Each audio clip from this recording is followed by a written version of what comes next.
As an administrator, once I log into the ONR Power Admin, I will land at the dashboard.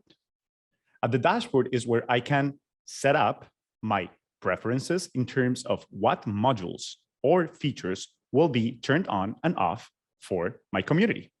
In the case that I do not want neighbors to post on the community feed, just to give you an example, I can quickly turn off that ability by turning off community feed user posts, as well as any other item or module within our platform.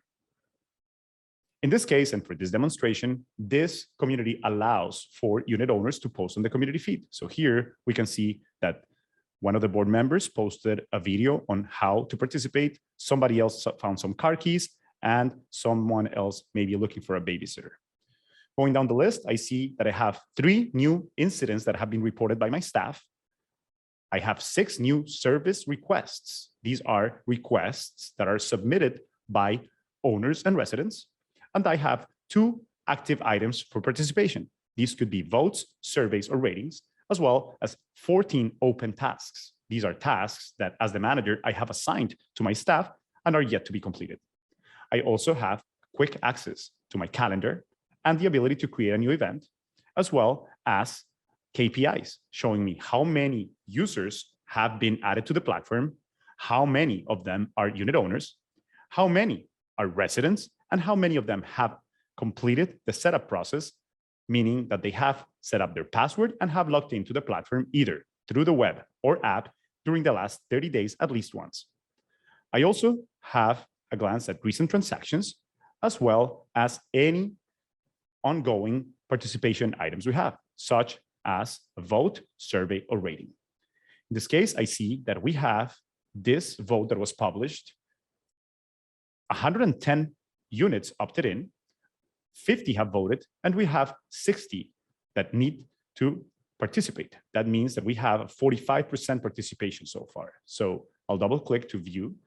And if I need to send a reminder, all I need to do is trigger that reminder in the form in which I want it to be delivered. In this case, I want to send an email, SMS, and I am going to write that reminder. I can see in the right what my reminder will look like before I actually send it out. And if I need to send myself a test, all I need to do is click on send test. And once I'm ready, I can either schedule it for later or send that reminder now. Going back to the community dashboard, I also see that there is a post from our unit owner that does not belong in our community. I actually want to moderate the conversation, so I'll go ahead and delete this post. All I need to do is click on the can, and that takes me to where I can actually notify this particular user of the reason where we're deleting their post if I wanted to. Here, I'm letting her know of the reasons where we are removing that post. And as soon as I click on yes, that post is automatically removed from every user's Springboard.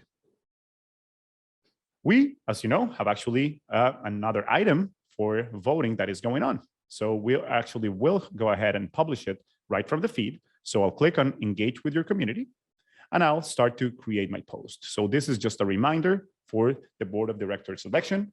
I could actually set up a reminder or a notification or a notice for any other item, such as a payment that is due, an amenity that we are trying to promote, a rating, a video, or a photo. But in this case, again, I will add from my items that I already have pre-published, this 2021 board of directors election.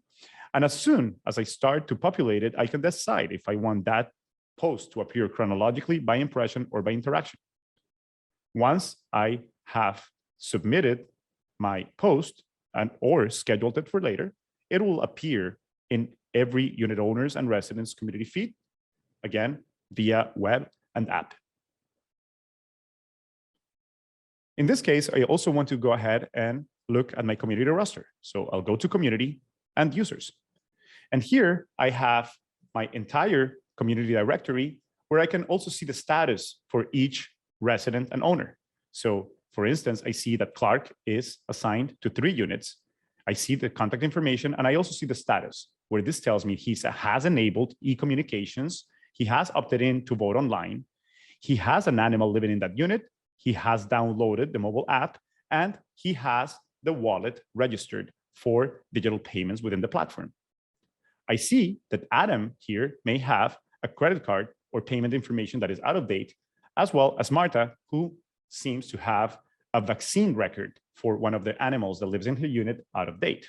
I could also filter by active or inactive accounts, people who are using the app, accounts that require attention, people who have received packages, payment is due, pet owners, and so forth.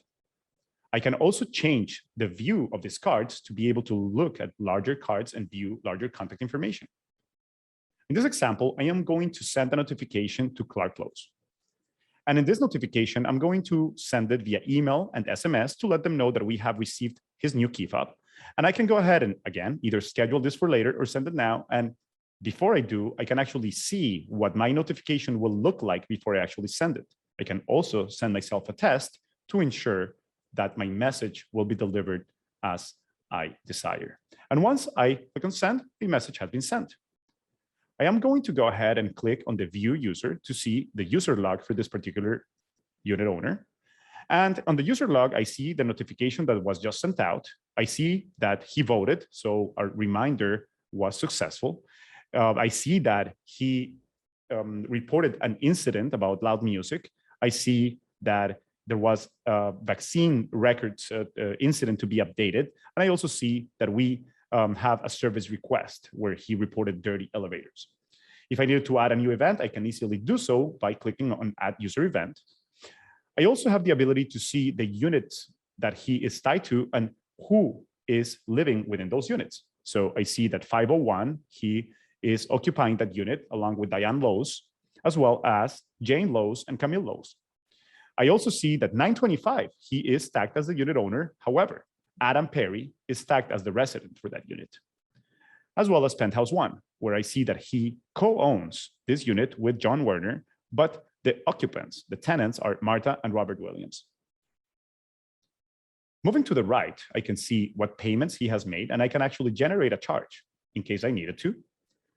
Vehicle and parking information, where I see that he has an assigned parking spot 203. We have his VIN number as well as all of the information for his vehicle. And we also see that he is valeting one of his cars with the permit 0050, as well as his VIN number and all other appropriate information. To the right, we see the animals that are living in his unit. We see the type of animal that it is. We see the weight and also access to the vaccine records. And the groups. If a unit owner wants to be added to a new group, such as the tennis group, carpooling group, book club, or board members, all I need to do is click on Add to Group, select that group, and Add to Group again. And now that unit owner or resident will be able to communicate within that group. If I needed to trigger a notification or send a direct message, I can always click on Direct Messages, where I can create a message, receive messages either to a single user or to a group, as well as view from the list of users from my community directory.